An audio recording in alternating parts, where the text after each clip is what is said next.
Welcome to the Great Detectives of Old Time Radio from Boise, Idaho. This is your host, Adam Graham.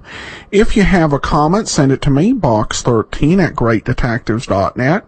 Follow us on Twitter at Radio Detectives and become one of our friends on Facebook, facebook.com/Radio Detectives. Today's episode is brought to you by the financial support of our listeners, and I specifically want to thank Daniel and Kara so much for your support.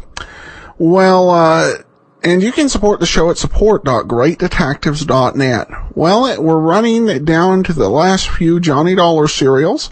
So let's go ahead and take a listen to today's episode. This one's the Picture Postcard Matter, Parts 1 and 2. From Hollywood, it's time now for Johnny Dollar. Tom Wilkins at Global Casualty, Johnny. Oh, hi, Tom. How you doing? Lousy. Right now I've got one big headache, $100,000 headache. Try an ice bag and go back to bed. A bag of ice would cure me, all right, but not the kind of ice you're thinking of. $100,000 worth of uncut diamonds, Johnny. They've been stolen, and we wrote the policy on them. 100,000? That's a fat lot of rocks, Tom. And a fat fee if you can recover them for us. You interested? Oh, that's the understatement of the week.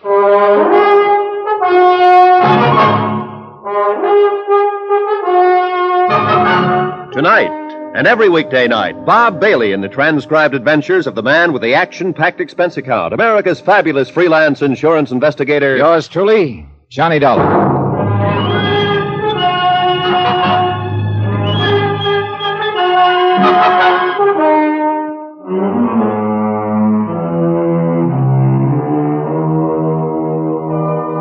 Expense account submitted by Special Investigator Johnny Dollar to the Home Office, Global Casualty, Hartford, Connecticut. Following is an account of expenditures during my investigation of the Picture Postcard Matter.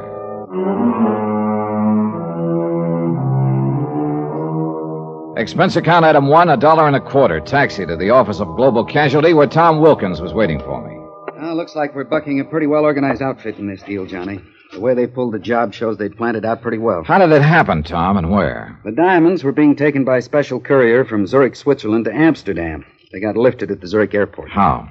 The airport was crowded. The courier was carrying the diamonds in a leather briefcase strapped to his wrist. A fight broke out suddenly. In the confusion, the courier was slugged and the case cut loose from him. After which the fight suddenly stopped, huh? Yeah. It was obviously a rigged brawl. By the time the police arrived, the people involved had disappeared. With the uncut diamonds. Mm-hmm. Sounds like their timing was pretty good. Too good. How about the courier? He get a look at the guy who slugged him? No, it happened from behind. Anybody in the airport crowd able to describe the guys who'd rigged the brawl? Well, no clear description. Somebody mentioned that one of the men involved was stocky, sort of a bull neck. Oh, great. Probably only a couple of million people answering that description. True. Zurich police turn up anything? Not a thing. Well, look, Tom, I'm an insurance investigator, not a magician. You better get yourself another boy. Whoa, Johnny. We got one lead, and it could be enough if it's on the level. Oh, well, let's have it. The robbery was day before yesterday. This morning, I got an airmail special delivery letter from Zurich. Here, take a look. Regarding the recent diamond matter, I have information which may enable you to recover them. For a reward. So I see. And he wants to talk to somebody about it. Yeah. And I nominate you. It's signed Sebastian. Any idea who he is? None at all. As you see, I was to reply to General Delivery in Zurich. I did. Told him you were the one. How do I find him? Well, read on. You're to register at the Polo Hotel in Zurich. He or she will contact you there. You think it's on the level? I don't know. Could be a phony. Somebody trying to ace in and promote a fast buck. It's happened before. Sure, and this could be another one. But right now, it's the only lead we've got. We got to take a chance and go along with it. I can't say I care for the postscript here. Extreme caution necessary. Leads me to think there's one thing you'd better be real sure about, Johnny. What's that? That you don't get contacted by the wrong guy. And so, with the sun sinking slowly in the west and my morale slowly following suit, I said goodbye to my cheerful friend and set sail for distant shores. Item 2, $622, plane fare and incidentals to Zurich, Switzerland. It was a quiet, uneventful flight, and I had a lot of time to think. But I didn't much like what I was thinking. Whoever had lifted the uncut stones wouldn't exactly like the idea of an informant spilling the beans to me, and I had a slight hunch I'd be lucky if beans were the only thing that got spilled.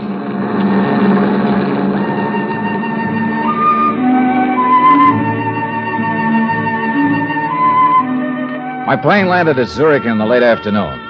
I hired a cab, that's item 3, $1, to take me to the Polo Hotel. The city looked bright, fresh, and clean. It gave me a lift. And the sight of a very pretty girl walking quickly to my cab as we were ready to pull away from the airport didn't hurt either. Oh, darling, Well, hello.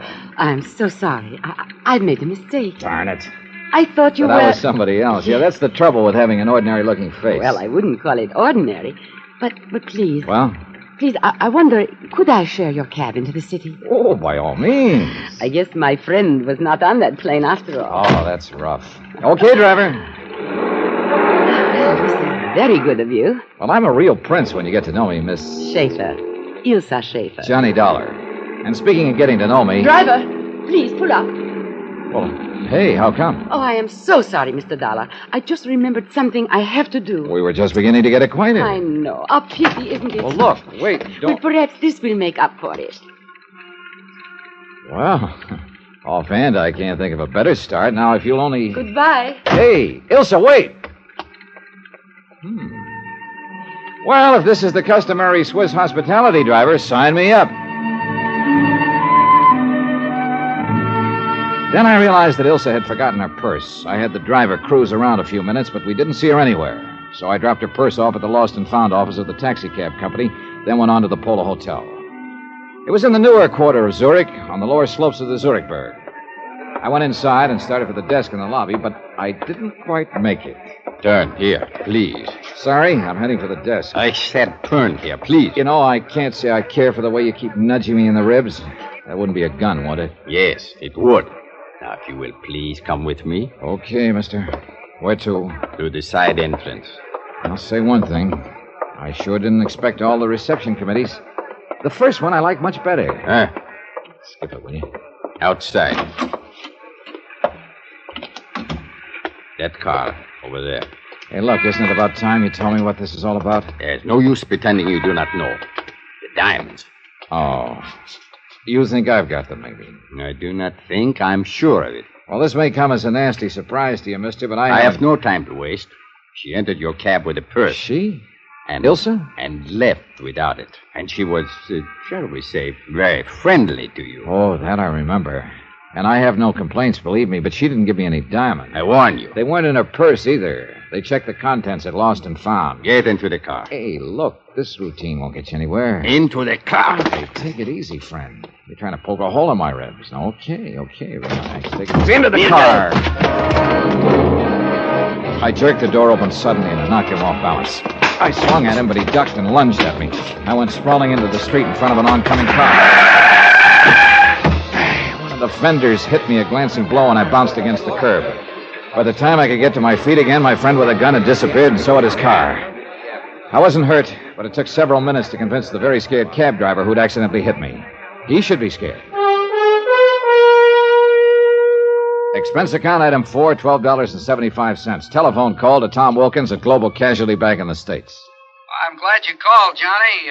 Any luck so far? No luck, but sure a lot of action. Well, what do you mean? Well, first off, an attractive little doll shares my cab for a few blocks, plants a kiss on me, and scrambles out, leaving her purse behind. What? Then a strong arm collars me and tells me the girl must have passed the diamonds to me in the cab. Oh, but that doesn't make sense. Well, anyway, that's what happened so far, plus my almost getting run over in the process. Look, Johnny, I knew this wouldn't be an easy assignment, but... Yeah, I know. Yeah. Don't worry, Tom. I'm still all in one piece. But I'm beginning to realize what Sebastian meant in his letter about extreme caution being necessary. Has anyone contacted you yet? No, only the aforementioned pair. No sign of this Sebastian, whoever he or she is. Well, I still don't understand Neither why... do I. Either the boys who stole the diamonds have lost them, or there's another outfit trying to get their hands on them. In which case, I'm right in the middle. Johnny, Sebastian's still our only lead. You gotta give him plenty of chance to contact you. Yeah, I know. Will do. But be careful. Look, I'm with you, believe me.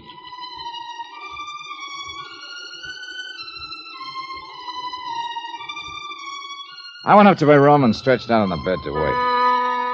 2 hours went by. Nothing happened. Finally, I went down to the lobby. Expense account item 5, 30 cents, 2 English language newspapers. I settled down in the most conspicuous chair I could find and waited some more. Still nothing. I worked my way through the newspapers slowly. Then, finally, somebody came over to the chair that was back to back with mine. I took a quick look. He was well-dressed, dark wavy hair, medium height. But he paid no attention to me and started reading his newspaper. Looked like a wrong guess. Maybe I'd have to wait until tomorrow. So I started to get up. Mr. Dollar. What? Please, put your newspaper in front of your face and do not turn around. Okay. Who are you? Sebastian, who wrote the letter to your company in the United States. Oh? It must not appear we are talking to each other. Somebody watching us? I would not doubt it. So you want to talk about the robbery of those uncut diamonds? How do I know you have any real information? I will give you proof presently. But first, let us talk about the reward. What is the amount? Depends on how good the information is, Sebastian. I am talking about the diamonds. Oh? Suppose I were to tell you that I was in a position to guarantee their return. Go on. For $25,000 and no further investigation, I will arrange for the return of the diamonds. I'd have to have proof that you know what you're talking about. Of course. Let me see. My back is to you. Is it your right hand which is closest to the wall and shielded from the lobby? Yeah. Put it down beside your chair. Do not take the newspaper away from your face. Okay. Here. Picture postcard. Yes. Addressed to me, as you see. The writing's in German. What does it mean? It is the equivalent of your American expression, having wonderful time, wish you were here. Signed by F. Gruner. Who's he or she? A friend. Look at the picture on the other side. The Clybach Inn? Yes. An inn in the town of Clybach in the Alps. Several hours from here. Hey, wait a minute. Are the diamonds at the Clybach Inn? No. But this postcard is part of the key to their location. Part of the... Oh, now, look, Sebastian, this just isn't good enough. I can't... Shh. Someone is coming. I cannot talk further with you here. It is not safe. Well, look... Do not worry. I will furnish all the proof you need. When? Tonight. Now listen carefully. I am going. I will leave my newspaper on the floor beside my chair. Wait a few minutes, then get up. Drop your paper, and when you pick it up, pick up mine also. Then what? On an inner page of my paper, I have written my address. Come there in 2 hours. If I am not there, wait for me. Now, just a minute. How can I... Please. There is no time for further questions. 2 hours, Mr. Dollar.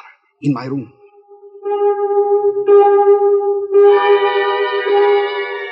Two hours later, I went to the address he'd given me. A small apartment in another part of the city.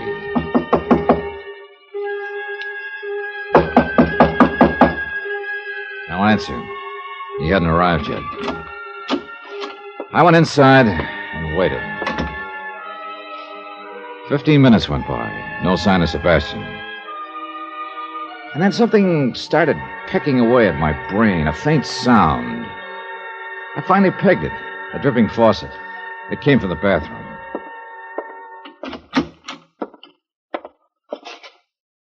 The bathtub was full. In it, floating face down, was Sebastian.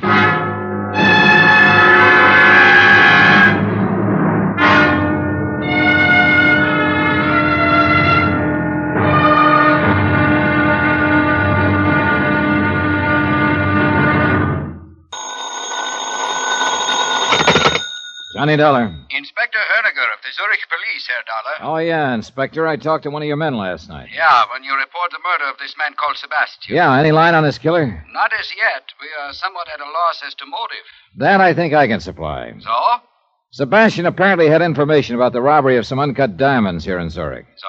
Yeah, and he was willing to sell his information. But somebody called off the sale permanently. So find the man who lifted the stones, and we'll have Sebastian's killer. Perhaps. You don't sound convinced. It appears quite possible, Herr Dollar, that Sebastian was killed by a woman.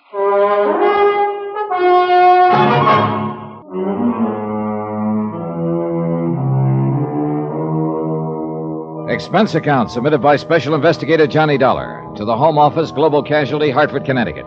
Assignment, the picture postcard matter. Location, Zurich, Switzerland.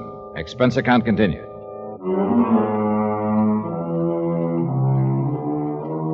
Item 6, $1 even, cab fare from the Polo Hotel to police headquarters. Inspector Herniger was a big man who moved and talked slowly. But one look at his very cold, slate-gray eyes told you his brain was moving a lot faster. Herr Dollar, I believe you told my lieutenant last evening that you were an insurance investigator. That's right, Inspector. And that you are in Zurich to investigate loss of 100,000 American dollars in diamonds at the airport a few days ago. Right. Well, perhaps you had better supply me with such background as you may have. Gladly. The robbery itself, of course, you know about. A fight broke out at the airport. We know that it was, as you say, rigged to create confusion. Yeah, and in the confusion, the courier who was carrying the stones was slugged. His briefcase was cut away from his wrist. Whereupon the assailants quickly melted away into the crowd. The exactness of their timing suggests that they were well organized and had planned the robbery in some detail. The next day, the company I'm representing got a letter from this man, Sebastian. He claimed to have information on the robbery and would help us recover the stones for a price. And you were sent to contact this Sebastian? Yeah. Or rather, I was sent here so that Sebastian could contact me. And did he? He did. But as it turned out, he practically had to stand in line. I am afraid I do not follow you. Well, first off, a very attractive young lady popped into my cab as I was leaving the airport for the hotel, asked to share the cab. Oh? 2 blocks later, she had the driver stop, planted a kiss on me, and jumped out. Indeed. You Americans seem to work fast, Herr Dollar. Yeah, I'm afraid I can't chalk up the incident to my personal charm, Inspector. She left her purse in the cab, and I gather the idea was to make somebody else think she'd passed the diamonds to me. And who would this somebody else be? A guy who jumped me in the lobby of the Polo Hotel. He was pretty convinced I had the stones. And how would the dead man Sebastian fit in? Well, it's my hunch. Sebastian was a member of the outfit who stole them in the first place. He could have been trying to play both ends against the middle. How do you arrive at that conclusion? Well, look, we know there were several members of the group. Okay, so they're bound to take a big loss when they fence the diamonds. They'd be lucky to get half the value, which would be $50,000. True. Split 3 or 4 ways, that would cut the shares down considerably. But if Sebastian could engineer the return of the stones and collect a $25,000 reward for it, he'd be way ahead of the game. And Sebastian was secretly negotiating with you. Yeah, behind a newspaper in the hotel lobby. He wanted me to meet him in his room later so we could talk. I went there. I found him in the bathtub dead. And he had given you no specific information as to the location of the diamonds? Only this, Inspector. A picture postcard? Uh-huh. The Clybach Inn. He told me Clybach was a small resort village up in the Alps. I know the place. The card is addressed to Sebastian and signed by F. Gruner. He said Gruner was a friend of his. Perhaps the diamonds are at the Clybach Inn? He said no, that this card was only part of the key to finding them. And he gave you no indication as to what the rest of the key to their location was? No, none at all. I gathered that's what we were going to talk about in his room later. But somebody else apparently had different ideas. Yeah. Say, look, you said over the phone that Sebastian's killer could have been a woman. Well, he was struck on the head from behind, but only hard enough to stun him. His death was due to drowning in the bathtub. Many times in our experience, women have chosen such a method. The woman, then, could be Ilse. Yeah. Or perhaps one of Sebastian's gang who learned of his plans. Very annoying, Herr Dollar. Many possibilities. But nothing tangible. Well, I'm heading for that place on the postcard, Inspector. The Clybach Inn? Yeah. At this point, part of a key is better than none.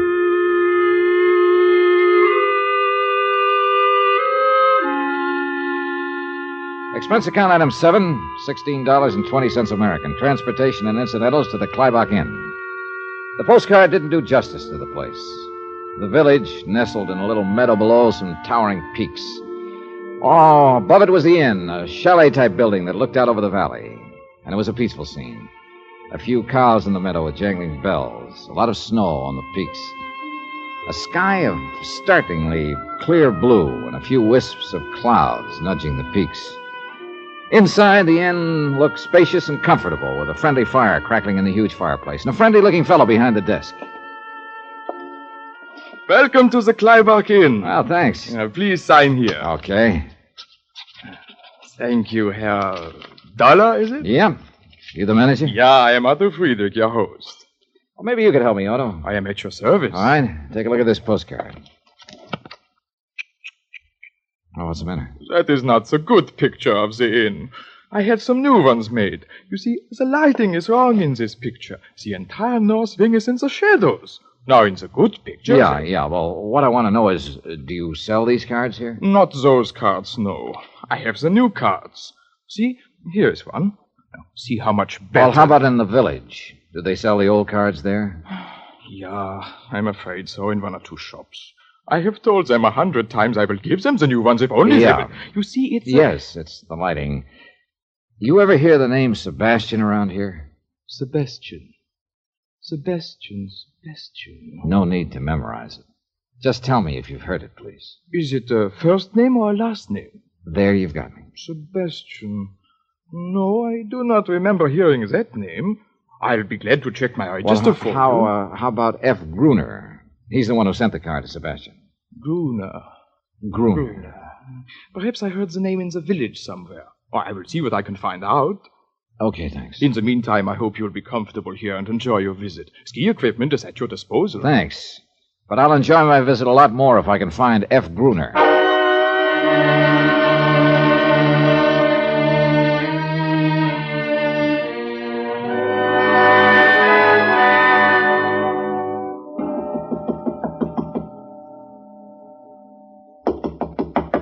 Okay, coming. Yeah? Oh, I say, I'm looking for a chap named Dollar who's supposed to be occupying this room. I'm Johnny Dollar. You? You certain? Reasonably, what? Oh, what a pity. Well, I'm sorry, old man, but there's not very much I can do about it. Oh, I didn't mean that. I say you must forgive me. Must I? Well, you see, I used to know a chap in London named Dollar. Delightful fellow, really. Incidentally, I'm Geoffrey Harris. We had ripping times together. How jolly for you. And when I heard that a chap named Dollar had registered here at the inn, well, naturally, I thought it must be old Bunny. Bunny? Yes, old Bunny Dollar. Oh, Bunny was just a nickname, you see. Well, that's reassuring, Harris. You know, there is a bit of a resemblance. You wouldn't by any chance be his brother or cousin, would you? No. Well, after all, Dollar's a bit of an odd name, and I thought... No, I'm sorry. If you'll excuse me, I'm on my way downstairs. Oh, splendid. Well, so am I. Oh? There's quite a coincidence, Is it? Well, running to you in this way, I mean, you're absolutely sure that you don't know Bunny Dollar? This I can guarantee. Oh, what a pity. He's really worlds of fun. Oh, yes, I could imagine. But what do you know? What's that? Oh, nothing. I just spotted an old friend over at the bar. See you later, Harris. Oh, I see. So I can see your point, old man. Well, hello, Ilsa. It is Ilsa Schaefer, isn't it? Why, you're the one. Yeah, that's right. Johnny Dollar, the one you shared a cab with back in Zurich. Yes, of course. What a coincidence. Isn't it? Incidentally, Johnny, I want to thank you for turning my purse in. It was foolish of me to leave it in your cab. Just an oversight, huh? Why, yes, of course. I mean, you didn't by any chance leave it in the cab on purpose, huh? Well, of course not. Why would I do a thing like that? Oh, maybe so somebody else would think you passed something along to me in that cab, besides a kiss. That kiss. I suppose I shouldn't have been so impulsive. Oh, I didn't object to that. But I did object to a muzzle man jumping me and acting like you had given me something. Oh? What was I supposed to have given you? You don't have any idea?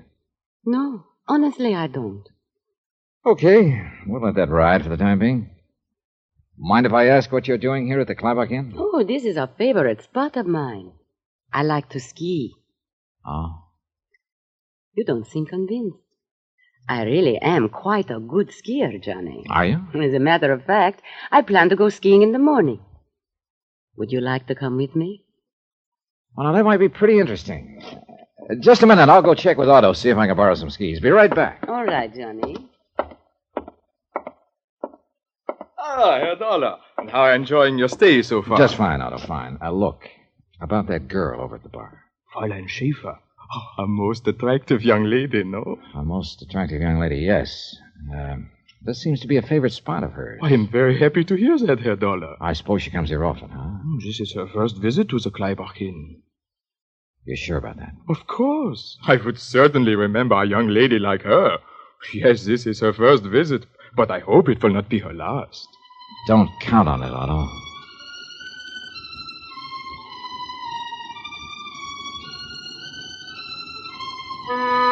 So Elsa was lying about coming here often. That could mean she'd lied about a few other things, too, like leaving her purse in my cab accidentally. She might have been trying to make it look like she'd passed the stolen diamonds on to me and thus take the heat off herself and whoever she was working with. I remembered what Inspector Honegger had told me, that Sebastian's killer could be a woman. I went back to the bar. Did you arrange for the skis? Yeah, I guess I'm all set. Good. Tomorrow morning, then. All right, where? Well, I had in mind the North Slope, but perhaps you would not like that. Why not? Some people consider it too dangerous. Oh, I don't think I should worry about the danger, do you?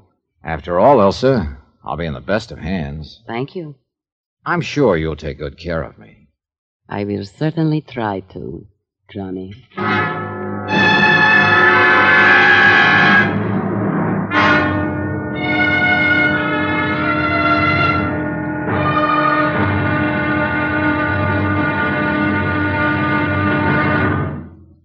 Now, here's our star to tell you about tomorrow's episode of this week's story. Tomorrow, well, skiing's a strenuous sport. So is hunting. Put them together, and it's liable to kill you. Join us, won't you? Yours truly, Johnny Dollar.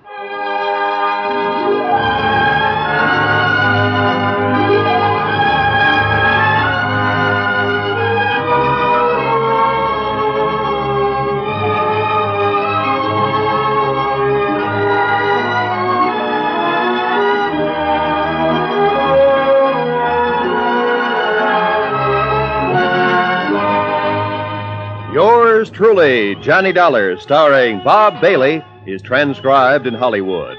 Written by Robert Reif. It is produced and directed by Jack Johnstone.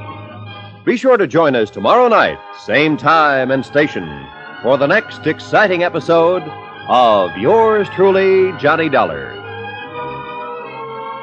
Roy Rowan speaking.